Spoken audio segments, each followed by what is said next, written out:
In this video, we're going to go over using tactics in order to get positional advantages in chess. So not just looking at tactics and positional chess in two separate vacuums, but using tactics in order to improve your position and gain advantages over the chessboard.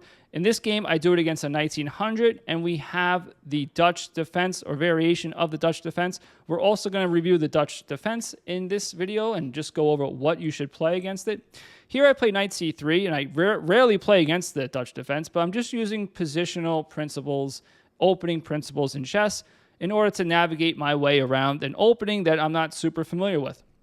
So instead of just taking, I'm not just going to take because I'm going to bring my opponent's pieces into the game. That's not something you want to do in chess. You don't want to help your opponent develop. So for that reason, I just support my piece. Now if he takes, I have a piece in the center. I always want more pieces in the center than my opponent. So my opponent plays knight f6, again, with the same idea. If I take, he just has more pieces into the game. So I just support my pawn. Now, again, the whole point is if I take and he takes and I take, I'm sitting pretty. Everything's going good. He actually can't put his bishop here now because my bishop controls it.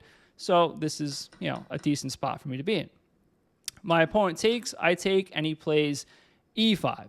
So this is a good strike in the center. My opponent's a strong player, so I expect something like that. So e5 is good. Expanding in the center, attacking, and trying to undermine my center.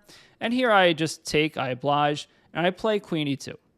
Now, why did I play queen e2? I played queen e2 because, because of the queens and the relationship of the knights. Now, let me just, try to clear that up. So if I just play a regular move right here, he's going to trade knights with me, and then, oh, look, now he's going to trade queens. I forfeit the right to castle, and I have the white pieces. I should be playing for a win. I should be playing for a boring endgame like this. So for that reason, I can simply avoid that by playing queen e2. And now if he takes, I can simply just take back with the queen, most likely. I have two pieces in the game. He has nil. And I'm ready to play knight f3, castle. And if he makes a mistake, he could get mated because I have a queen and a bishop out.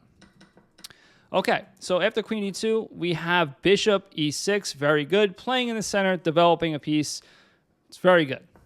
And here I decided to play bishop g5. I was going to play knight f3. Wasn't sure which move order I was going to do, but I felt like playing bishop g5 first. My opponent blocks, which is a good move. And now I play knight f3, developing and hitting this pawn. Now my opponent should just play knight d7 here and defend the pawn, but he castled and gave away the pawn. Now he's 1900, so he saw this, but he just wanted to give away the pawn, develop, and then play knight d7. Now, a lot of you probably wouldn't take the pawn if you're playing against a higher rated player. This player is not higher rated than me, but for most of you, a 1900 is going to be higher rated than you. It's a high rating. And you'd definitely be reluctant to take the pawn. We can't play chess like that. We can't say, oh, he has to have some reason that he would give me a pawn because he's too strong, so I'm not going to take it. We have to be aware of tricks and traps and calculate and make sure we can take it. But if we can, you just have to take it because you're all you have in chess. You can't bring your coach with you to the chess tournaments or have him next to you playing online unless you're cheating. So don't cheat. But anyway, I just calculated that there's no reason why I can't take the pawn here. There's nothing he can do.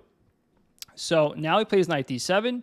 And I could pull the knight back, but that would just be wasting time. So I just simply trade. And now in this position, this is where the meat and potatoes of the video is. This is what I was talking about when we mix tactics with our positional knowledge in order to gain an advantage. Now here I played the best move. It's tricky, so pause your videos and try to spot it. So here I played knight f6. Now why in the world did I play knight f6? It looks absolutely ridiculous. Well, let's go back. I noticed that the bishop is undefended. Now I know that the bishop pair is an advantage in chess, right? Now the bishop pair, having the bishop pair is an advantage, but we both have it, so neither of us have the advantage. However, I saw that knight f6 is a way, it's a tactic, a forcing move that forces me to get the bishop pair. What do I mean by that? Well, if he takes with the knight, now I take the bishop. I gave away my knight to get a bishop. And now I have the bishop pair. I have the advantage. I actually have a winning position here, actually. Just from having the bishop pair on an open board, it's actually better for winning for white.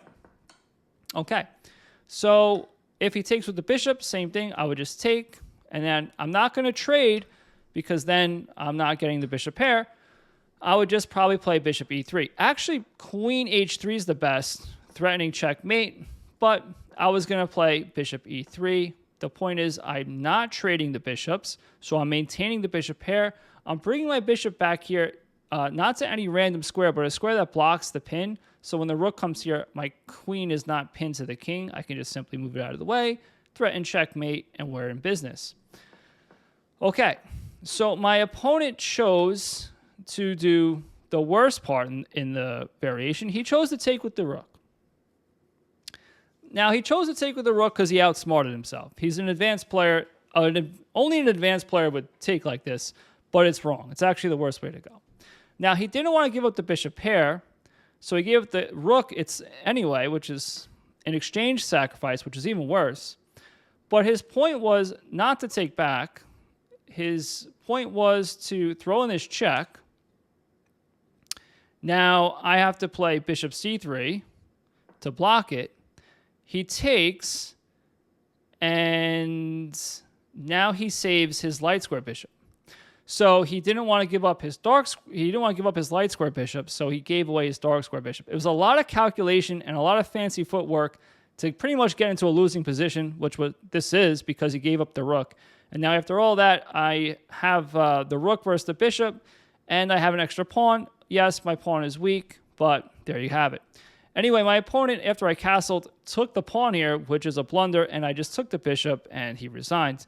But the whole point of this video is to go back to this point where we're mixing tactics with our positional knowledge. Tactics is not separate from positional chess. You have to learn them both separately in a vacuum to get good at both skills because they're different skill sets. One's more abstract thinking, i.e. positional chess, and one is more concrete calculation-oriented thinking, which is tactics. But at some point of our chess career, if you want to call it that, we have to mix them two together. We have to start seeing them as one, get a bird's eye view of the chessboard, and that's how we will improve. Anyway, that's my lesson for today. Now get out of here, go play some chess.